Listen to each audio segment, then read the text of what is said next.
everybody, welcome to another episode of Friends Talking Nerdy. This is Tim Jousma, and with me I have the holiest of holies. I have the Reverend Tracy. How are you doing? I am in a pretty chipper mood today, Tim. How about you? Doing good, doing good. How's your week being snowed in, Ben? Oh, well, you know what I needed after a year of being inside a lot, I just needed to be inside more. So naturally, I wound up going to, the good old Netflix and Hulu and everything, and I found a couple of cool things to watch at least. But it really kind of put a damper on the whole running for every day of February. So sorry, do something.org. I will get back on it tomorrow. We're actually still thawing over here. There was a bit of ice that stayed in my area. So there are a few sidewalks that I'd have to avoid still, but it's finally getting clear. How about your area? Yeah, the area here for a while was somewhat bad. I mean, the reason it was very bad for Portland, but somewhat bad in like Grand Rapids way. So, my judgment of what bad winter weather is always going to be a little skewed. But, we've gone through the worst of it. There's still plenty of snow around, but I think the past couple days of somewhat warm temperatures and the rain has killed most of it. So, we're not really dealing with too much with black ice or anything like that, but just the last gasp of winter on our end. And we'll go into that a little bit here, but we wanted to talk about some good news. Rush Limbaugh passed away.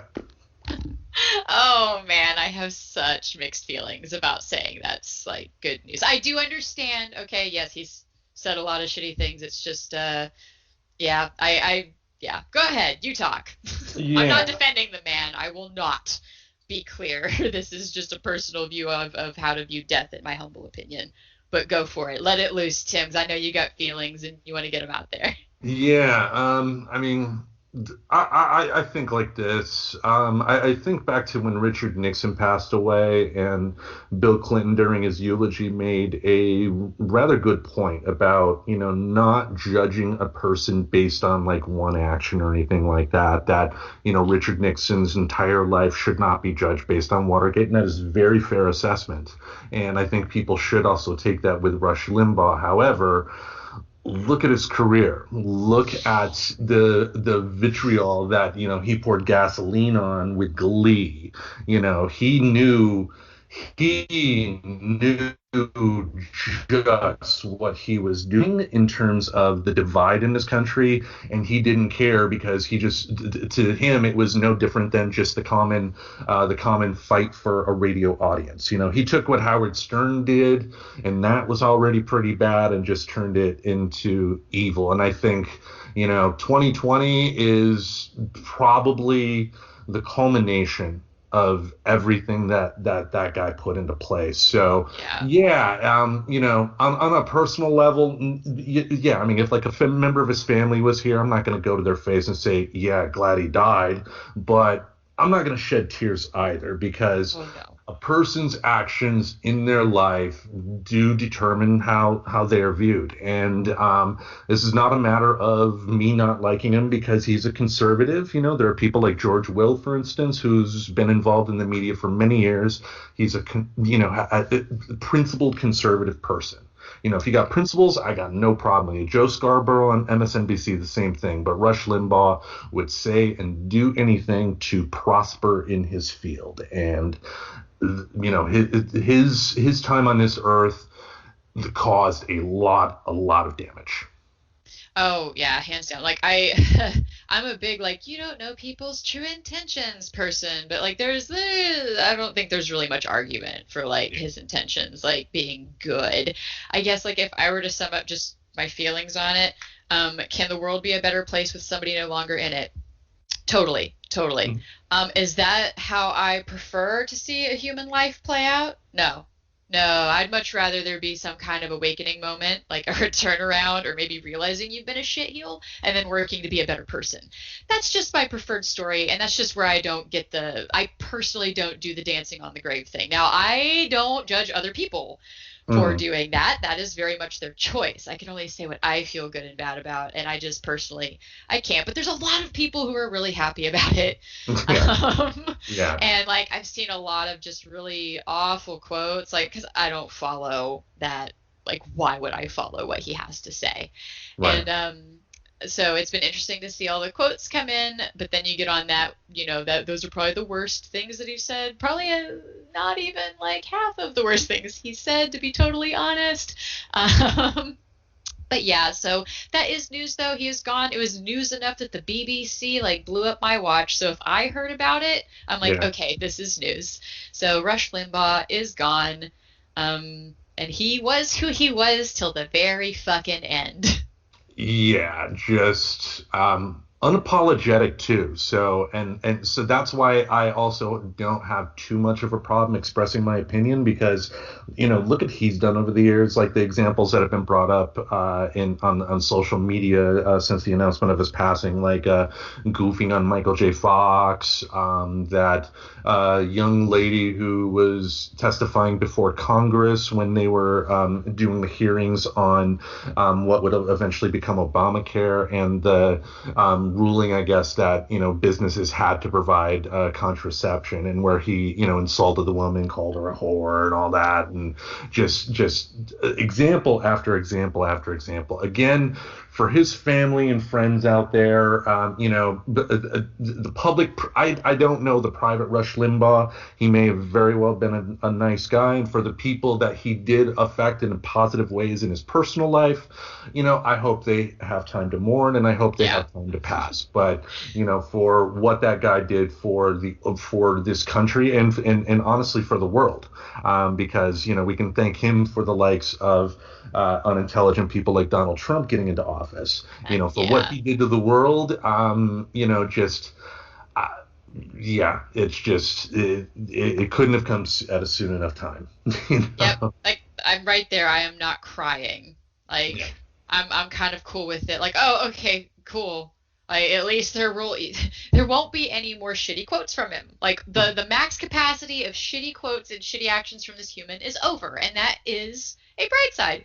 It just goes back to, I kind of wish it could have happened another way, but it's done now. It's done. We're moving on, and the one thing we can take solace in with the entertainment industry being the way it is that because there's so many outlets to put out content out there, there's a good possibility that we won't have a figure like a Rush Limbaugh gain as enough national prominence again. So in terms of having this type of figure to be able to plant seeds and be so divisive over a long period, I don't think we're going to face that again necessarily. But then again, look at some of the creatures he's birthed along the way. Your Sean Hannity's, your Alex Jones's. That was even a name I was going to drop, is like, hey, Alex Jones, that's another one that would be another example. It's like, well, if that happened, I'm not sure I would cry about it.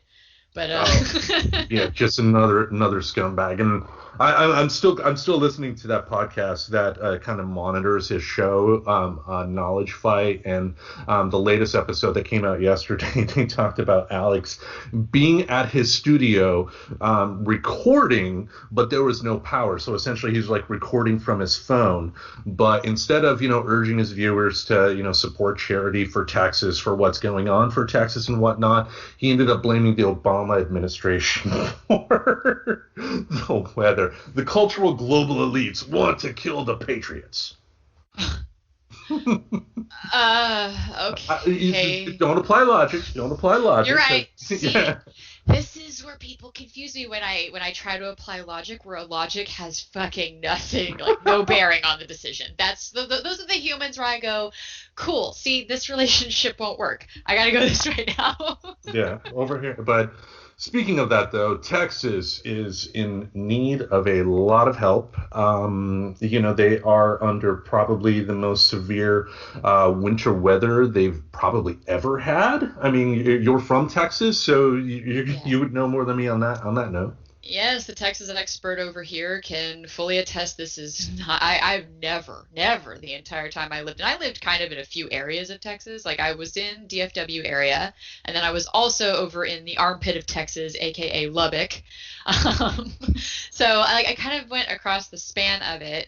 Never do I ever recall there being negatives, like negative degrees. Yeah. Actually kind of got scary there for a minute. My mom, she's there in some podunk town in Texas and all of her power was out. I got a hold of her on her cell finally, and she was huddled in a back room with her animals and like a space heater and trying her best. And I was like, okay, well, I'll check in with you tomorrow. I hope you're okay.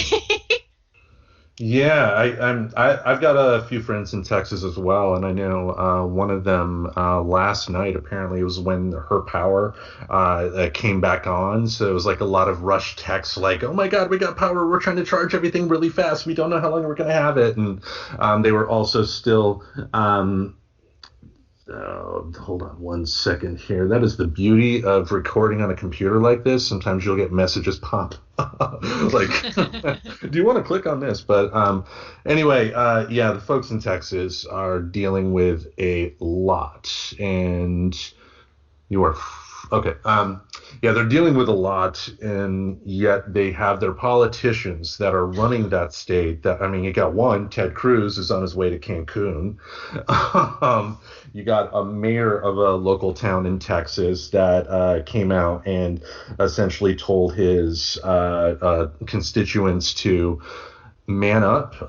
That if they couldn't pay for their electricity, to suck it up. Essentially. Yes, and I have to love that that whole thing ended with him basically blaming, like, putting this whole, like, you all have a whiny attitude because of your bad parenting. Like, that was the most Texas fucking part of that whole line. I'm like, oh yeah, like, that's just totally flashbacking me to, like, being there. You're bad Yeah. because you weren't parented properly. My. But I, I, who knows what will happen in the future? But I hope this is a wake up call for some folks in Texas. I guess from what I understand, because Knowledge Fight actually did talk a little bit about it. I guess Texas, with their power grid, they're the only state that has their own like centralized power grid that powers the entire state, which I guess is different than other states because they're trying to get around some regulation or something like that. See, But my joke is it's kind of like that person that always has a bag packed because they're ready to leave the relationship because they always like threaten to like leave the United States. That's why they're on their own power grid. That was my joke about it. Like, but like that's why they want to be ready to leave. It's like that person that has the bag packed. They're just ready to go. yeah, But yeah, yeah. and I guess like Abbott, I fucking hate Abbott. But anyway, whole other side thing we won't go into. I don't care for Greg Abbott. But anyway, he took this as an opportunity to talk some shit on renewable energy, and he took it as an opportunity to land some cool grabby quotes about how we need fossil fuels, and this is just such an example of why we need fossil fuels and some of the misinformation about how the solar panels can't work. And Wow. I actually saw somebody say, "See, this is the danger when like people don't understand science and stuff, but they start saying things because it's actually not true." And to not accidentally misinform or misquote, I will totally share that finding later on our page. All right. Yeah, but there was like a nice little response to the little micro myths that started during all this panic of like, see, this isn't working because this, and this.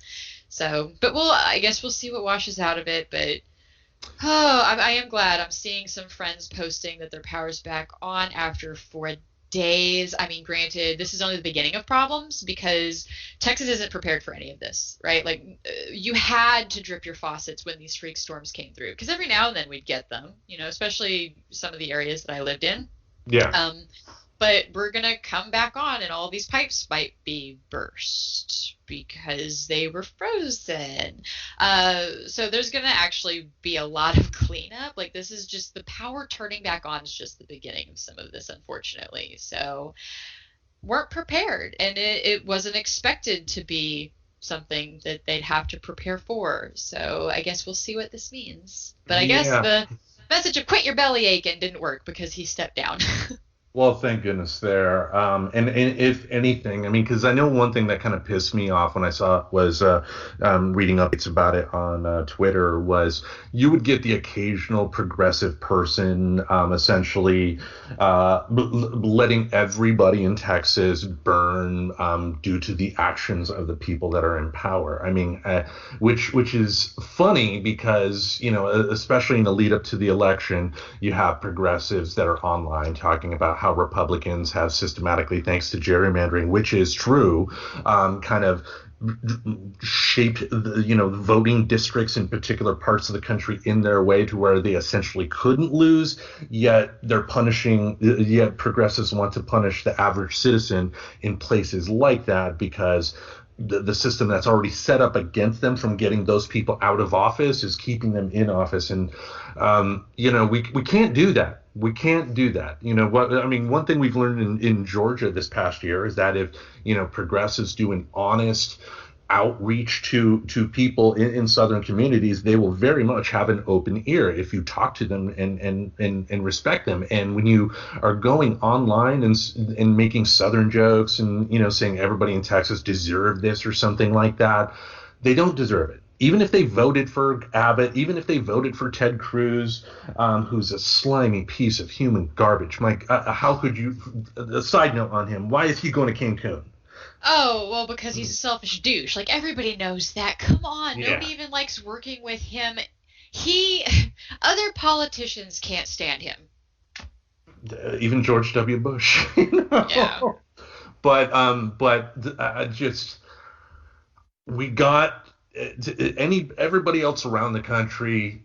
If you are listening to this, if there is an organization that is helping folks in Texas, or if you happen to know people in Texas, send some money, send some help, because like friends in Texas, they may not need your help, but if you give them money, they may be able to take that money and help others around. So do what they need our help, and just don't blindly disregard an entire state of people just because of the elected officials that are there. Yes, the Texas elected officials deserve scorn and condemnation for how they are handling this. They're trying to pass the blame again. Once again, Republicans are never to blame for anything. It's always something else. But we need to, one, help them, and two, we need to you can't disregard the entire state of Texas, especially now. Help. Find a charity. If you know people, send some money their way to help, but more than anything, help. Yes, because when you decide to just kind of like, well, fuck that to an entire group by a certain demographic, that's called discrimination. And like, let's not discriminate against people who are suffering. Like, let's be real, Texas is so big, like statistically, there's like so many people there that did not like vote for certain things. Yeah, I mean, it's not like everybody. Yeah, you can't punish everybody, and it wasn't that long ago. I mean, it was when I was in high school, sure, but I mean, there was a time where the Democrats would routinely get elected to higher office. I mean, like Ann Richards, for instance, a big name from my youth. I don't know if you remember her as governor or anything like that, but yeah, she, help your fellow brothers out there. Just enough of me hemming and hawing about that. But wanted to give a little update here on a couple of things. One, on the Gina Carano story. Wanted to give a little clarification about the meme that ultimately got her out of a job. I kind of messed it up last week. What she was ultimately doing was comparing Republicans to Jews during the Holocaust. So, much worse than what I initially thought. Just no explanation there. And one other thing to keep in mind is that she had 3 warnings. She had 3 sit-down meetings with Disney officials in terms of them telling her, you cannot do this. If you still want to be working with us, you can't have any problems on social media because that is going to cost us money. And at that 3rd meeting with her agents there, she gave a promise that this would never happen again. So Yeah, fuck Gina Yeah. Carano. She was given plenty of warning, much more than James Gunn. James Gunn, the director of Guardians of the Galaxy, if you remember, about a year or so ago, he was actually fired from Guardians of the Galaxy 3 due to tweets he made about 10 years ago. The tweets were bad, but he had already been open about this in Yeah. the past. So, but Disney, when they fired him, didn't give him any sort of notice. So, I mean, it's good to see that they learned in terms of giving people a chance to redeem themselves. I don't think people should instantly be, fired, but three times and a promise on her part that it wouldn't happen again, I don't feel sorry for her. Yep. Yep, not at all. That to me does not sound like cancel culture. The other example you gave sounded a lot more like the whole like, ooh, you did that a long time ago. Well, there's no way you ever grew as a human being or changed or evolved at all, so we're just going to fire you. Yeah. Like, kind of different than somebody who's actively been warned and said, hey, like, you really can't do this and expect to work for us still. Like, and that's not news. Like there is a little bit of, you also can't post videos of drinking on the job. Like if you work somewhere else and then expect to keep your job. Like I guess there's limits. And when your face is associated with a company, that's where they kind of have to care a little bit about what you're putting out there. They And can't look like they support your hate. yeah, and in the contracts, most major contracts will have provisions for just a situation like this. And for folks that do want to support her, just in this case, put yourself in Disney's shoes. If you are running a company and you got somebody that is getting media attention, let's say they work at Taco Bell and they have their Taco Bell uniform on, but they're making racist YouTube videos that are getting on the local news. Is that guy, if you were the manager of a Taco Bell and you have an employee that's doing that, are you going to keep them on? No, you're not. He's going to be Right. fired. And again, she was given the chances, she screwed it up, and she has to live with the consequences. Hopefully, in a perfect world, there will be time for her to breathe, time for her to make amends, and hopefully, maybe somewhere down the line, if ever all the ducks are in a row, maybe that relationship with Disney can happen again, and Cara Dune can come back because she was great in that role. But if she never gets back there, that's all on her. That's all Yep. on her. You make choices. You make Yes. choices. And you got to live with the consequences of your actions. That's, her First Amendment rights are fine. One other small update with WandaVision last week. I'm eagerly anticipating midnight tonight for the new episode. But last week, they had a major thing. The hex that Wanda is keeping an entire town trapped in has expanded. And I really think that that's going to be how they're going to introduce one of my favorite Marvel characters, Miss Marvel. Miss Marvel in the comics is a 15-year-old Pakistani-American girl by the name of Kamala Khan, and just one of my favorite comic book series, in the past 20 years. Just really, really good. So, and I know Miss Marvel is getting her own TV show, and she's going to be in Captain Marvel too. So I'm excited. I'm a fanboy, and if what I think is going to happen tonight, I'm going to try and tape my reaction to it, because I will probably end up like a 13-year-old girl seeing like a boy band or something like that. It will be funny. Yes, I would also like to see this, so I am game for you recording it. I'm going to put it up on YouTube, but yeah. But speaking of watching stuff, you were watching a couple of movies this week. Tell us about it. Yeah, so I felt like I accidentally stumbled on this theme of watching things where my reaction at the end was, well, I did not expect that to be the ending message. So one was a movie and one is a series, technically. But first, I want to talk about the movie. I discovered it just kind of flipping through Hulu. They have some HBO Max stuff on there right now. It is called Irresistible. I don't believe you got a chance to watch this one, correct? No. No. Okay. So my goal, I don't want to spoil anything about either of these two. They're both newer movies, so this is where it's like, oh yeah, this hasn't been like you've had years of a chance to watch it. These are both relatively new. Well, I mean, if you're holding back spoilers for my sake, don't worry about that. I'm not a big thing about spoilers. So, I mean, but if you're holding it back for the audience, that's a different story. Yeah, definitely for our listeners. Like I said, like it's not like everybody's had years to watch these. They're not necessarily shows that might be on everybody's radar. So I'm going to leave it there because they're available right right now, and go and enjoy them, and then maybe even like bring it up in Facebook group if you're in that group with us. But Irresistible, like I said, Hulu, HBO Max. It's a Democratic political consultant helps a retired Marine colonel run for mayor in a small Wisconsin town. It actually is really cool, and like I said, by the time you get to the end of it, like I really didn't see that coming. And I am one of those people, like I feel like I tend to ruin movies for myself because I tend to troubleshoot and guess them. But this one totally surprised me. So Jon Stewart directed, produced, and wrote. So I went into it with a feeling I would not be disappointed, and I'm happy that this was exactly the case in the end. Even the situation that ends up ultimately playing out, I super appreciate that he got a professional to explain how that really could happen in the real world, given how things or certain rules and things are written regarding like how you run for election and how you do some of this campaign stuff. Right.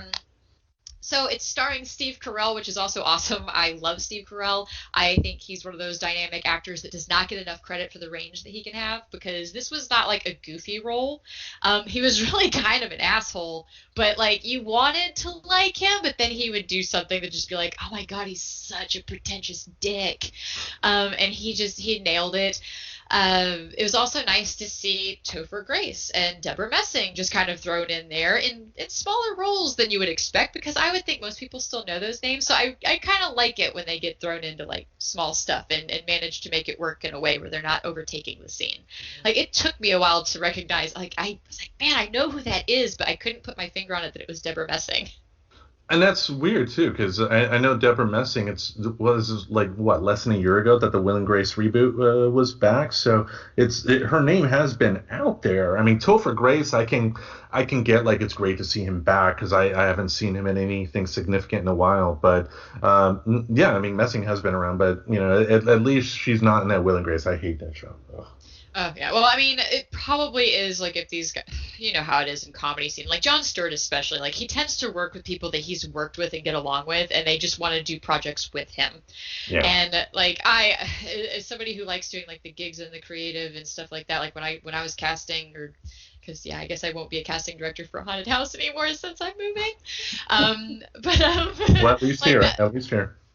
Yep, not here, but anyway, like when I tried personally to build that team of humans to work together, like I wanted people who enjoyed working together over people that wanted to make money. And he's always hit me off as that type of project person. I don't know personally. It's just the way his movies come together and the themes that you see that they're like friends of his seemingly. Like that's just the impression I've gotten with him.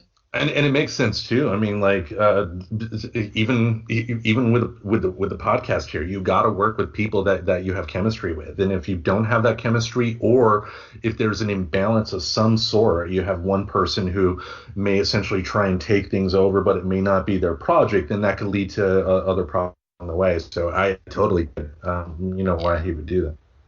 So that is one to watch. The other one that I think is worth watching, super fucking fascinating. It is Crime Scene: The Vanishing at the Cecil Hotel, and it just came out this year in 2021, so it is brand new. For those of you that are American Horror Story fans, yes, this is the hotel that they based the hotel season off of because of all the creepy, just gnarly shit that goes down. And yes, this documentary does go into the dark past of the Cecil, but it is mostly around the disappearance of a girl named Elisa Lam. I think it was like in 2016. They had the date all over it, like when it happened. It was either 2015, 2016. It's been a little while. But the synopsis, or the little summary, says Los Angeles' once Grand Cecil Hotel provides a nightmarish backdrop for the disappearance of Canadian student Elisa Lam. Footage of Lam in a hotel elevator triggers a viral hunt. And it was one of those like, holy shit, I did not see it coming, like the point they wound up making in the end. I do want to give one warning. Episode 2 can be a bit nauseating. It's basically the ultimate lesson. It's the ultimate story of how they found her, and it is not very good. So just a warning on episode 2. So other than that, really, really great. And then especially it's just 4 episodes long, so you're not committing to a really long series. And the 4th episode is where it takes a really big turn on the message they end up going with, and that's what I absolutely do not want to spoil. Other than, I will say, because we are going to kind of touch on gaslighting in a little bit and kind of, what we're going to talk about in a bit, I do want to point out that it kind of goes into the dangers of gaslighting when somebody just hears a message over and over again, even when they know it's not true. So I'll give that as a little bit of a teaser and not a spoiler, not the same. So anyway, like I said, Crime Scene, The Vanishing at the Cecil Hotel, I believe that one was on Hulu as well. It could have been on Netflix because sometimes I get those confused. Pretty sure it was Hulu though, but right. Enjoyable. Nice. Yeah, actually, saw one with the professor the other day that I told you about. Sounds like you didn't get a chance to see it yourself. Okay. Then I will go give my little critique of the movie. It's a documentary that ended up on HBO Max called "There Is No I in Threesome." And the reason Professor and I watched it is, it kind of touches on some of the topics that we discussed last week. The premise is a guy wants to make a documentary with his fiance about the fact that they are going into an open relationship during the engagement part before their wedding. And I will go into some spoilers here because the spoilers kind of tie into our final product as well. So I'm giving a teaser. Ooh. You're a teaser about threesomes. Tell me more. Teaser, yeah. Anyway, hello everybody. No, Friends Talking Nerdy After Dog is on the air. I like how we both busted out our After Dark voices for that. That was pretty great. Insane. But yeah, it's interesting. It's like the first scene that opens up is it kind of gives you an illustration of what the relationship between the man and his fiance is. They wanted to film something in a pool. It was like an Olympic-sized pool, so they were on top of one of like those Olympic diving boards, looking down into the water, and then they both got naked. And they both got naked in the film. Word of warning to folks: if you don't like seeing heavyset guy ass, this may not be the one for you, because you see the guy's ass a lot throughout the film. But they both get naked, and they're both planning to jump, and she chickens out. He ultimately jumps, and then she chickens out from there. And then the film goes into essentially the time of their engagement, and how, when they first decided to be open, they had rules. The rules were that, the woman could only date other women, the guy could only date other guys, but that rule was immediately broken by the woman. And then they changed it from there. They wanted to just have a regular open relationship with somebody else, but then they had some more rules in place, because what better way to have a successful poly relationship than put in all kinds of rules. Yes, by the way, monogamous too works really great. The more rules involved, more likelihood for success, right? See? I know, totally right. I just don't think it works. Friendships too. Anyway, sorry, go ahead. Yeah, so they ultimately start dating other people. The guy meets a nice woman, the woman meets a nice guy, and they get into relationships there. And then they both ended up having threesomes with their respective other partners. But the more this stuff would happen, the more you would see the guy just not liking it. You could tell that something was going to occur. And then, near the end of the movie, they finally do have a talk, and they ultimately do break up. But that is where it gets interesting, because what you find out is that this guy was he was so supportive of this documentary, he wanted to complete it. So what he did is got an actress to essentially refilm the parts with his ex-fiancée at this point. So a lot of the documentary footage was still usable, but he switched out his former fiancée with another woman, and he ultimately said what the film was really about in the end, because, he said he wanted it to be kind of a documentary about open relationships and polyamory and all that. But he said ultimately it ended up becoming a personal thing, because And I noticed this too when I was watching it. He said, the more he looked back on the footage, the more he saw that he was looking through the story through his own eyes. When he had these issues with her, he would only look at it through, how he felt, his eyes and whatnot, and not taking into account his actions that were contributing to the ultimate breakup of the relationship. So it was really, really nice to see a story like this of a guy just kind of bearing his soul and just telling the world, I fucked up. Sometimes that's good. Sometimes that's healthy. And especially when it comes to guys and relationships, being able to say I fucked up and I am sorry is not a bad thing at all, and I really, really appreciated it. So it's even though they say it's a documentary about polyamory and whatnot, as someone who is polyamorous myself, I would say don't take notes when you're watching this movie,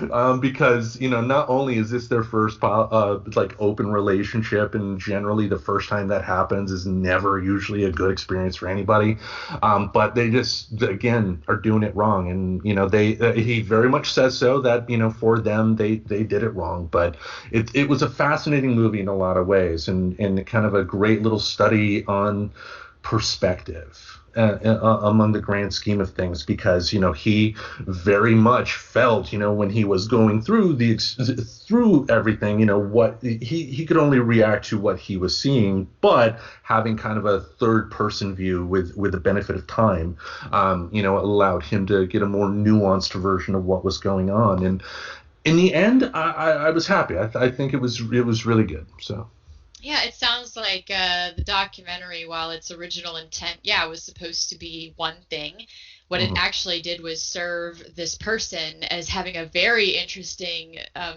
perspective of a breakup, like something that almost nobody gets. He happened to capture it on film and could almost essentially do shadow work in that way. And man, it's got to be easier to see a side of yourself, like when you're literally seeing a side of yourself. It kind of even reminds me of some of the studies they've done about body cams and police officers, where they were saying, depending on where the camera's point of view is, can actually give you a sense of sympathy or empathy from that point of view. So, for example, if the person who was pulled over in the car had a camera and was filming the police officer, that officer tended to look way more aggressive. And the same would be true if they took it from the officer's camera. That person they pulled over tended to be way more aggressive. And then it wasn't until they were able to introduce somehow a third-person camera that it actually started to get a little bit more even.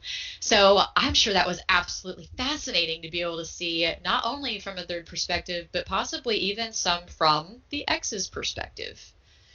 Yeah, and he did make a very good point of, talking about his failings at the end, because he, throughout the original edit of the film, I guess it was so clear that it was only through his eyes. I mean, any little minor crime that she did, you felt it from his end, but he very much made it a point at the end to be like, while I was going through was a legitimate feeling, it wasn't the right reaction. It wasn't the right feeling. I was wrong. And I think that was important, and that's what I really liked about it. Nice. I may have to check that one out. I'm still down to watch some stuff. I mean, it's supposed to thaw. Supposedly I'm going to get to jog tomorrow, so who knows?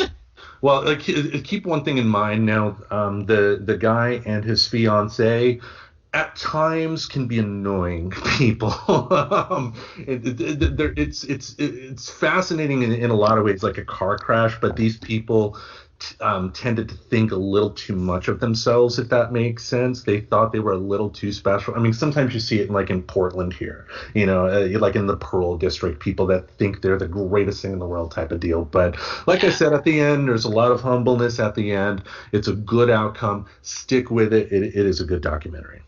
Yep, it still goes to that, like, if you have unchecked narcissisms, you're gonna just have unchecked narcissisms. Like, I don't know, if you just think you're like, you can't do anything wrong, your shit don't stink, like, maybe question those thoughts. Like, it's okay. It's not the same as like being down on yourself to be like a little real with yourself. It's cool.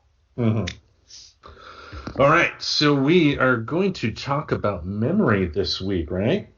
I forgot. Yeah, and it actually kind of ties into what we were just talking about. So, and I think we've mentioned in other episodes, and I know I have because it's something I generally nerd out about a bit, is like neuroplasticity and the idea of like how our mind and our brain can change. And there's like good parts of that, and then there's also some shitty and bad parts of that. Hmm. And it obviously is going to have an effect on memory. And I wanted to talk about that because I think it's really interesting. And the more I started to learn about memory and how it works, the more like compassion I found with people. Um, and it even goes to kind of like what you talked about in this documentary, like him having those realizations, like, especially if any time had passed and Hmm. then he went back to edit that, and knowing that our brain can kind of alter memories in a sense in an interest of self-preservation. So if he went back and watched something after having his memory already kind of do that thing that it does, and he's remembered something differently, then he watches it play out in something that was recorded. That could have been a very interesting like experience for him. And so let's talk about that. Let's talk about how memory changes. So how do we dig into this, you think? I don't know. Tell us by remembering it. Yeah. Yeah, so I wanted to nerd out a little bit, psychology wise, because that's how I do. So I did go and kind of refresh myself on some terms. This is stuff that I kind of like to research in general, though. I think shadow work is really cool, personally. And so being able to identify like times in my life where it's like, okay, I could be remembering this breakup or this thing or this instance, this not just breakup like romantically, like even friends. Like when you decide like you're done being friends with somebody, you Hmm. can totally have that really emotional situation happen.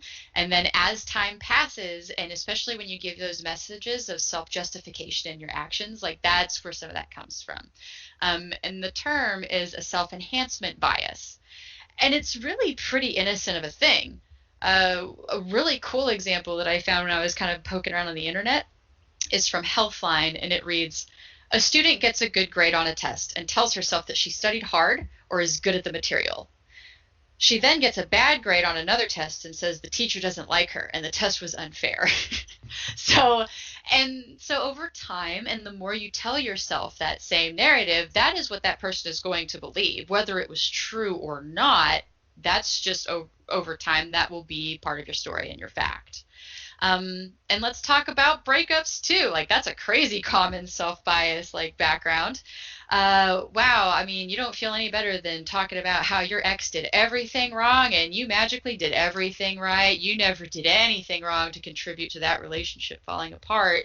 Um, Luckily, it's and never happened to me. oh, I know. And it's so silly because it's you get to the point where you end up gaslighting yourself. Um, and it's totally encouraged by our culture, right? And I think that this kind of mentality, like especially around breakups, is damaging like in other aspects in other worlds as well, especially in the land of family law where kids are involved and you're like taught that it's totally okay to hate your ex and that you need to win something, right? So, yeah, like when you go through a breakup and you immediately go through that self enhancement bias and that sense of like, well, I want to be the good person, so I need to think about everything I did right and then everything they did wrong. Yeah. Yeah. Yeah. Yeah, I mean, it's very powerful too. Like, yeah, you just are, you get into a state to where, yeah, you only, it's not that you're intentionally trying to, neglect certain facts to ignore, something that you did. You just don't see a different way of looking at it while you're in the midst. Because, something like a breakup or a breakup of a friendship or something like that, it's highly emotional. So something like that, a lot of, stuff is happening in the brain, activity wise. So you're going to memory. It's a kick in the ass. And it's it can make you feel bad too, because yeah, when you're going through it and you have, perception A of how things went down, and then, the old saying, time heals all wounds type of deal. Time goes on a couple years down the road, and then all of a sudden you realize that, option A that you thought was reality wasn't. You just feel horrible too, and that's not a good feeling. Not a good feeling No, at all. no. And I think a lot of defensiveness like happens around like the exes because I think there is a part of you that recognizes that maybe they weren't all evil and that maybe they didn't deserve the level of hate that they got. But, when you get into that level of that self-enhancement, that super self-bias, that's where you start doing what I think what you were kind of starting to describe is confirmation bias. And that's where you were only looking at the bad things that person ever did. And therefore, it is confirming that other thing, confirmation bias. And so then you're just kind of talking yourself into this person being bad and that there were never any good times. And it's like, no offense, but if you were with somebody and there were never any good times, I kind of question like your motives with dating and what you're doing. And that's the So thing yeah. too. If you are feeling really bad about a breakup, that kind of indicates to me that at some point that there was some positive. You can't fall that far from a very small height. Yeah. So memories, they change over time. And there's even, I think there's a level of maturity when you can sit down and have a conversation in recognition of that. Like, you know, fun fact about Tim and I, man, let's get into it. Are you ready for this? We, Let's do it. yeah, we had that fight where we were done talking to each other, folks. That is it. Tim and I were never gonna fucking speak to each other again. Oh, it was so dramatic and just like, oh man, it was like a reality show bad. Hmm. And it might have been nice to have a reality show to where you could sit in that testimonial booth and this person did that, so you can look back on it, but you get the benefit in replay in moments like that. Yes. And you don't necessarily have to go into what happened. Like, so if you realize you've demonized somebody, by the way, in your past, and maybe you have like door slammed them, cut them out, whatever. And if you get to a point where you realize that wasn't necessary, you're totally allowed to try to like fix that. Like, and it Hmm. doesn't have to be because I feel like people get so caught up in this idea that they had to have either been like right or wrong that we have a hard time coming together and be like, hey, like we both might have been wrong. And at this point, especially since it's been like a few years, like we probably both way remember it differently than how it ever would have actually played out because we don't have that third person camera. Like, Yeah. we don't get that. So I think it can come from a big place of growth when you can actually navigate and fix things and be like, hey, like, no offense, I don't really think we need to hear each other's version of it. We can, if for some reason that makes somebody feel better, and if you think you can handle it and deal with the fact that, hey, they had like these years of their own bias, and hey, you've had your years of your bias too, so you have to take it with a grain of that both stories are probably wrong at this point. But yeah, like, I get it. There's probably a point where I was an asshole. And like a shocker, I've been one in my past. I didn't mean to be. Yeah, yeah, and I know when I got to the realization of kind of like the fog clearing, and you get that moment of clarity, that moment of nirvana as to, reality sitting in, not a version of reality, and yeah, because the more than anything, I was, like when it came to us, I was sad at that realization, because it was just like, yeah, we were gonna be friends. Yeah, we should have been friends. There was no reason for things to, you know, end up the way they did, because it was all so preventable with just a Oh yeah. conversation, a simple conversation, and it would have been okay. But, obviously, spoiler, we're here, so there is a happy ending. So, Yeah, I mean, it's kind of beautiful what time can do, and when you can honestly embrace that nobody had like I don't understand the concept of forgiveness requiring somebody to say that they were the wrong one in a situation. I don't understand that concept. I'm honestly okay with like, hey, I've changed a lot and I am not that person anymore. And I sure would like to try to be your friend again because you know what? I really think we could have been really great friends if things had played out differently. And it's like, well, yeah, I don't have a time machine either, and I'm down to try it. Yeah. And I feel like that's more or less like how our story wound up going. So, and yeah, it actually my gosh, my okay with being open to people who were shitty to me in my perspective in my past, and being okay with them like coming back and saying like hi actually has ended other friendships, which is interesting. Like because I got accused of being like a pushover or something, I was like, no, I just know how much I've changed over time, so I like to give other people the benefit of the doubt, man. Uh, and that's and obviously in this case I'm thankful that occurred. Speaking for me, something like that on a case by case basis, some people definitely do deserve to be out of your life. I mean, speaking of exes, like my ex-wife and I won't go into specifics for obvious reasons, but there's a reason why we don't talk. Some people Yes. some people are just not meant to interact with each other whatsoever. Two good people can be very bad for each other and bring out the very worst. And, so in that particular instance, it is best that one, I don't, go on social media and make all kinds of nasty comments about her, because why would anybody really care? Oh And gosh. two, yeah, and two, it doesn't solve anything. When it comes to a situation like that, when you're talking about somebody that there's no hope of getting back together, continuing to talk about it is stupid. If it is somebody that you could potentially, not even get back together as friends per se, but at the very least resolve things, that obviously that's a different story, and you want to use your best judgment, I guess, to as to whether it is appropriate to confront that person. Like I know with our situation, for a while, both of us had each other blocked on social media, and social media being what it is, I discovered one day that block was no longer there, and I know I struggled for like a good week or so to like, should I or shouldn't I? Because it's like, just because like unblocked me on social media, for instance, doesn't mean that was permission for me to reach out and say hi. But To be fair, the last time you thought it was okay to reach out and say hi, you got hit with the world's biggest text message and a YouTube video link, which I'm still proud of to this day in a sense, because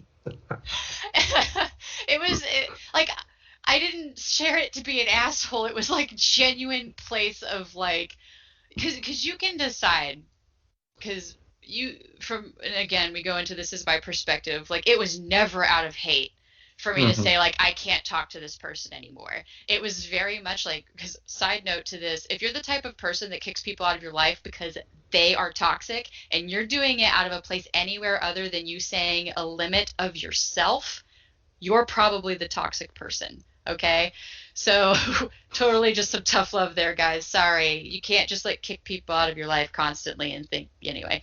But yeah. but it can actually come from a place of compassion, because me saying that a relationship is toxic for me is actually a statement about me. And all I can say is there was a moment where I felt every time we talked, it just like wasn't good for either of us, and it got to the point where I did not know what to do. But in hindsight, I can see like how I tried to handle that not necessarily being the best either. So, but it came from a nice place. Like I didn't mean to be a dick about any of it. But since we're talking about it, to be clear though, because I was not able to articulate at all what I was feeling at that particular time, what choice did you have? If I had been able to actually speak it out, that may be a different story, but that would have been a different resolution at that point. But if I was unable to explain why I felt a particular way or reacted in a certain way to a certain thing, why should you continue to have that? So it hurt, not. Oh yeah, I think it always hurts. Like it hurt for like I didn't want to ever have to do that to somebody. Like I fucking if you know me, I mean you do know me. You know me well enough. I don't like to be that human. I don't want to be the one that's like I can't fucking talk to you anymore. Like it takes for me a lot. Now, keep in mind And for me a lot. I'm living proof. I'm living proof. Well, for me, a lot, it also means like whatever's going on mentally, like not having anything to do with you. Like people go through a lot when they go through stressful situations. So be easy on how you're judging people when they're trying their best to deal with like a stressful situation. Like not all shit human beings. And that's the thing too, like with our situation. I mean, we both have, coming into our friendship had a lot on our plates, and and I think it was a lot of that extra stuff that kind of contributed to the miscommunication and just me not being able to communicate. Period. But different story. But Yeah, and I was going through my shit too. Come on, like. Yeah. Yeah. But so. We can also talk about how this type, like our brain, like that neuroplasticity, like it can also be like a really awesome blessing if you can just recognize that things can change. It goes back into how you can gaslight yourself for self-deception too. People with depression might really, really relate to this idea of how gaslighting can go both ways. You can tell yourself that you suck and you're a loser and that you'll always suffer because of insert major trauma event. And those are pathways that you're kind of setting in your mind. Like if that's the only message you can get through to yourself on a consistent basis, like that's where it also gets ugly, right? Mm-hmm. It acts on the brain very similarly to someone else constantly saying those things to you. And it seems so much more clear when it's coming from someone else that it is abuse. And we don't consider the fact that really those depressive cycles of thoughts are self-abuse. They are. I mean, I remember with mine tend to come out as like self-deprecating comments at my own expense, and I think you used to call them the yes dear moments. Yes dear. Yeah, because you would say something and I would be like, yeah, whatever you say, man. Like you're allowed to think whatever you want of yourself. Yeah, but there is definitely truth in that. I know for me, I don't. When it comes to self-deprecating jokes, they're not necessarily bad, but the more you do it, the more it can essentially train your brain into thinking that way, especially during times of depression when, thanks to all the activity going on inside your brain and whatnot, it's not exactly thinking normally. The smallest like could become the biggest thing in the world. Right. But you could take that knowledge and you can think that, wow, that really sucks about my brain. Or on the flip side, you can actually use that knowledge of how the brain works and kind of flip the script on it in your favor. There is really something to having a daily practice of making positive self-affirmations because it plays on the same self-enhancement biases. And even kind of some of the same things that like when you tell yourself something over and over, like the gaslighting, so to speak, like you can gaslight yourself in a positive way too, I guess. Mm-hmm. And even, hey, for those of you that love self-deprecating humor, like myself, there was something that I had read at one point that instead of like, oh yeah, well, sucks that I'm around, like you can either be that way or it's like, oh yeah, when I enter the room, everything just goes great. Like you could still kind of enjoy that sarcasm with the self-deprecating humor and it not be a negative message. So if you do like to joke on yourself, if you deflect with humor, much like I do, you can start changing how you talk about yourself. And you'd be surprised at how much that has effect.